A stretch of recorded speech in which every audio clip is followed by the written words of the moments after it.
এই যুবক ছেলেরা, তোমরা যারা শুধু জুমার নামাজ পড়ো, অথবা মাঝবয়সী যারা, আপনারা যারা শুধু শুক্রবারের 2 রাকাত নামাজ পড়েন, এটা আপনাদেরকে কে শিখাইছে বলেন? কার থেকে আপনারা এটা নিলেন বলেন? কোন আলেমে দ্বীন কোনদিন আপনাদেরকে বলছে যে এক মুসলমানের জন্য নামাজ শুধু শুক্রবারে? কথা বলেন না কেন? তাহলে এটা আপনারা কোত্থেকে নিলেন? কিভাবে নিলেন আপনারা? মসজিদগুলো দোতলা হয়, শুক্রবারে জায়গা হয় না। মসজিদ ভাঙ্গা নতুন মসজিদ হয়, জুমার নামাজে জায়গা হয় না।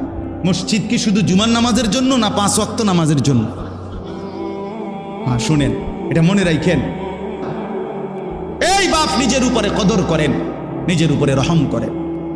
যেই সন্তানের জন্য, যেই স্ত্রী পুত্র পরিজনের জন্য হারাম খাইলেন, সুদ খাইলেন, ঘুষ খাইলেন, মিথ্যা বললেন, চুরি করলেন, ওজনে কম দিলেন, কাস্টমারকে ঠকাইলেন, বাটপারি চিটারি করলেন, আল্লাহর কসম, আল্লাহর কসম, আল্লাহর কসম, আখিরাত তো মিলবেই না, কবর তো মিলবেই না, দুনিয়াও মিলবে না।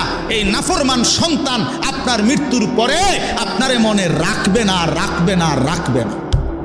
দৈন্তান নয় কান্না।